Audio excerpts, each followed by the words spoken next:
Ya, Assalamualaikum warahmatullahi wabarakatuh. Ketemu lagi di mata kuliah Interaksi Manusia dan Komputer.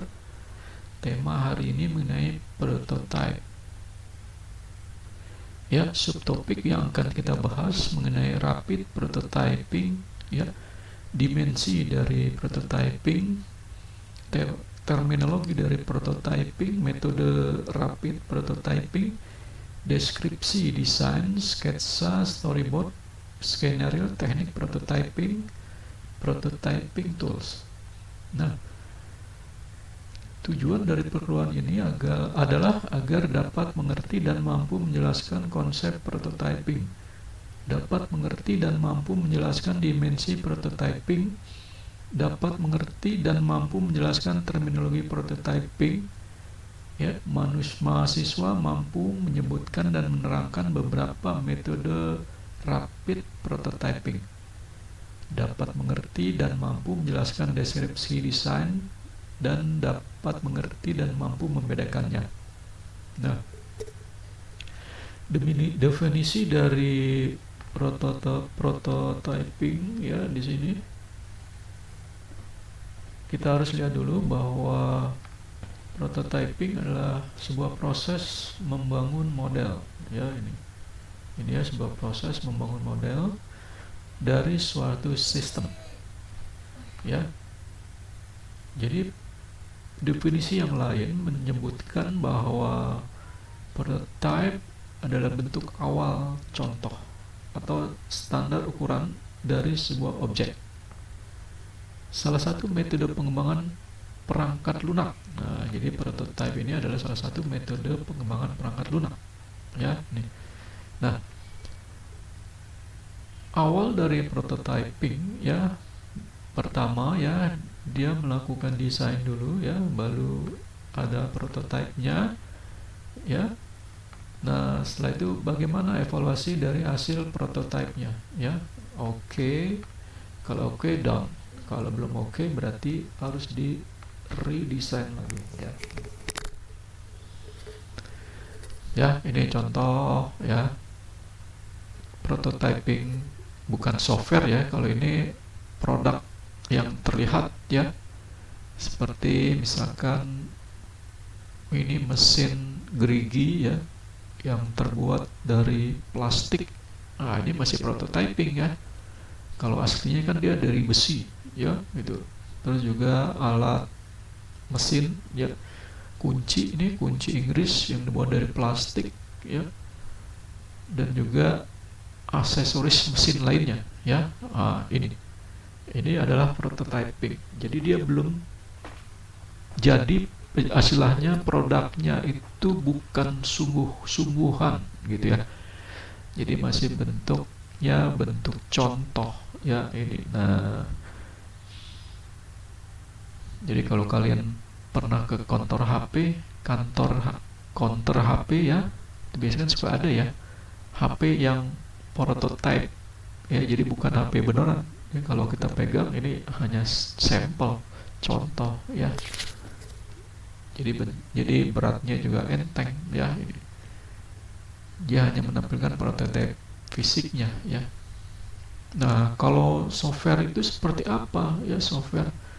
Nah, kalau software berarti prototype software itu dia bentuk modelnya seperti model yang aplikasi yang memang belum dipublish ya.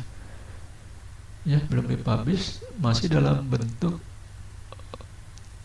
visual ya, interface ya, yang bisa dilihat dia menggunakan tools seperti kita pakai PowerPoint ya. Di PowerPoint itu ada menu ya, ketika klik menu keluar tampilan. Nah, dari situ ketika dia input keluar nanti tampilannya seperti ini ya. Nah, itu contohnya untuk perangkat lunak ya, itu ya. Kalau kita buat PowerPoint kan kita bisa buat menu ya. Nah, misalkan di menu home ya, ini menu home, saya singkat sini ya.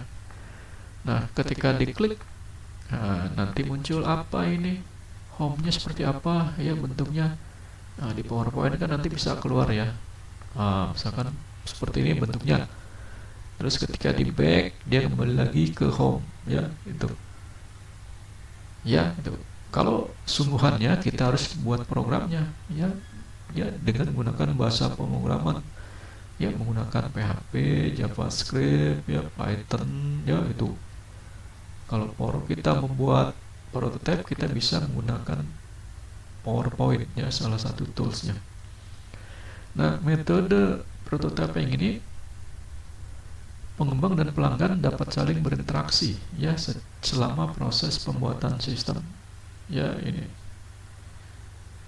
ya, jadi dia bisa saling berinteraksi ya. Misalkan contoh prototipenya seperti ini ya, menunya, terus nanti tampilannya seperti ini, padahal dia belum jadi ya, tapi hanya berupa contoh ya.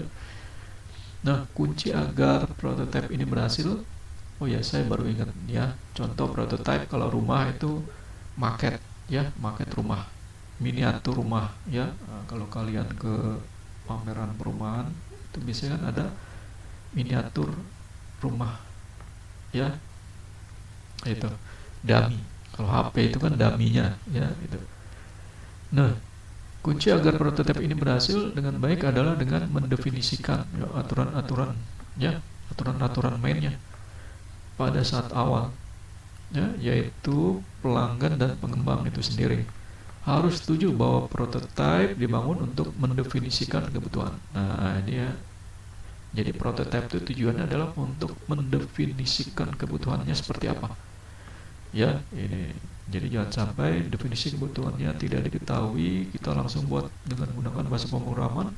Nanti ketika jadi akan menjadi salah persepsi, lalu dirombak kembali, akan makan waktu. Ya, ini.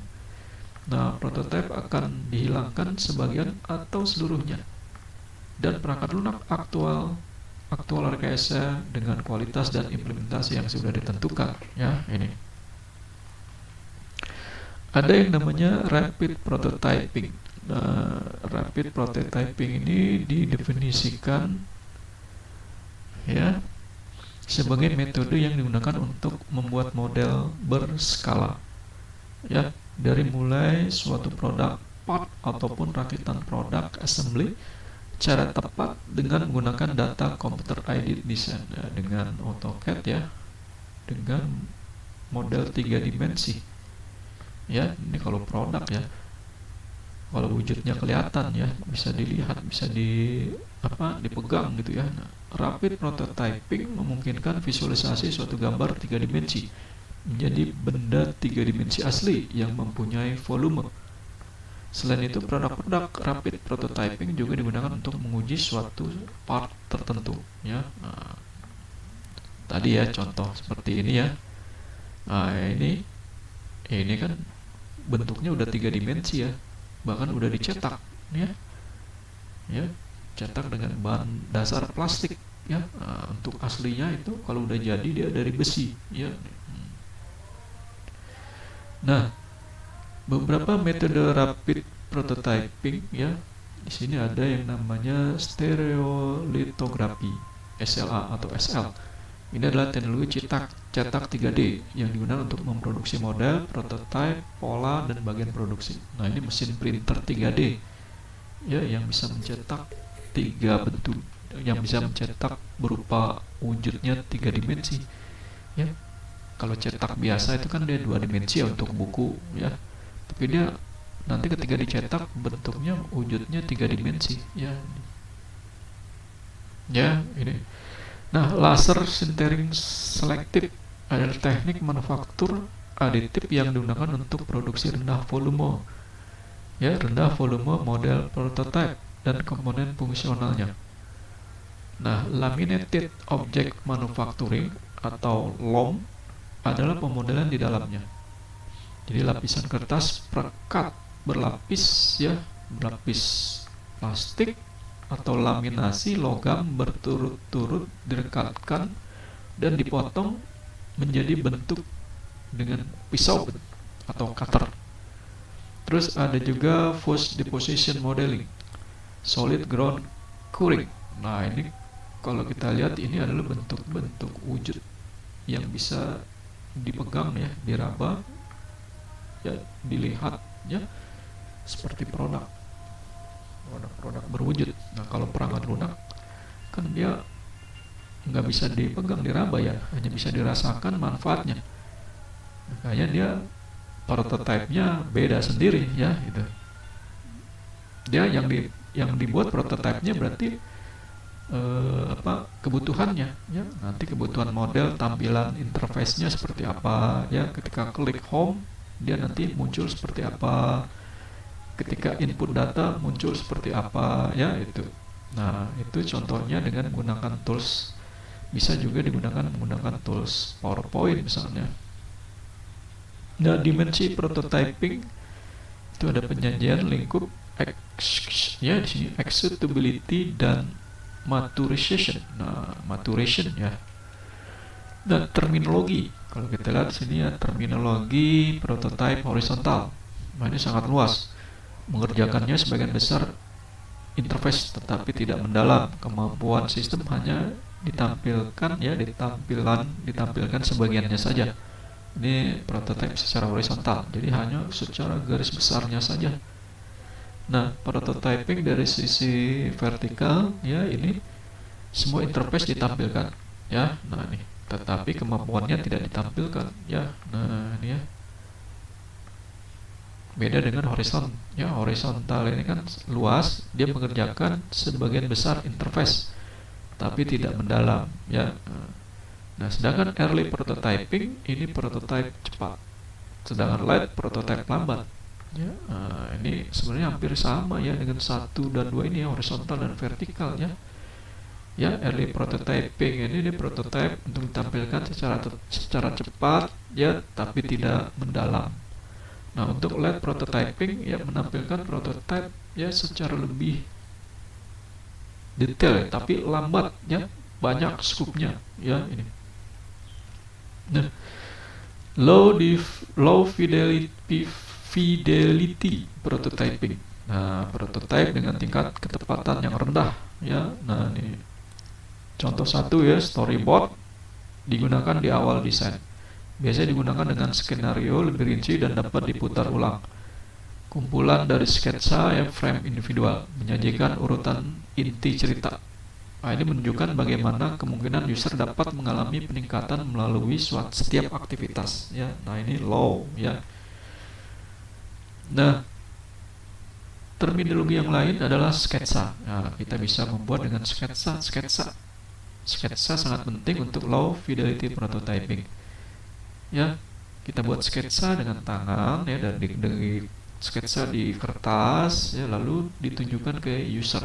Ya, jangan takut dengan kemampuan menggambar, menyajikan tampilan yang kotor dan cepat dari interface, konsep desain dan lain-lain. Nah, ini contohnya dia menyajikan tampilan saja dengan konsep kasarnya ya, gitu ya, tapi dengan cara cepat gitu ya. Nah, contoh yang 3, Wizard of Oz. Nah, user berpikir bahwa berinteraksi dengan komputer, tapi developer lebih menanggapi hasilnya daripada sistemnya. Ya, ini dia lebih menanggapi hasilnya daripada sistemnya nanti. Biasanya dilakukan di awal desain untuk memahami apa yang diharapkan oleh user. Ya, itu. Jadi dia menanggapi dari hasil ininya, ya.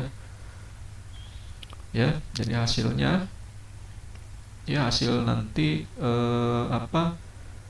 interaksinya antara user dengan komputer ya. Dan terminologi yang lain ya, mid fidelity prototyping dengan tingkat kecepatan sedang ya. Nah, contoh tools yang digunakan ini PowerPoint, Illustrator. Nah, jadi kita membuat prototype dengan tingkat kecepatan yang sedang. High fidelity prototyping tingkat kecepatan yang tinggi. Tools umum yang digunakan Macromedia Director, Visual Basic, Flash, Illustrator. Nah, ini ya. Prototyping tools. Nah, ini contoh ya, prototyping menggunakan tools. Draw, Paint program, contoh Photoshop, CorelDRAW, menggambar setiap layar baik untuk dilihat. Ya, nah ini pakai Photoshop ya. Dibuat nih contoh ilustrasi beritanya nanti seperti ini. ya, prototyping horizontal tipis ya. Adobe Photoshop ya, ini toolsnya Adobe Photoshop ya. Ya, ini contohnya seperti ini ya. Jadi ketika ditampilkan menu berita, nah nanti muncul berita, desainnya seperti ini ya, interface-nya. Nah, hal ini supaya cepat ini kan bisa menggunakan Photoshop ya. Nah, di sini kan ada menu-menunya nih ya, ini. Ya, prototyping tools ya bisa juga menggunakan script simulation atau slideshow. Ya, bisa menggunakan PowerPoint, ya, HyperCAD, Macromedia Director, HTML. Jadi letakkan tampilan seperti storyboard dengan animasi perubahan diantaranya. Ya, itu bisa menggunakan animasi.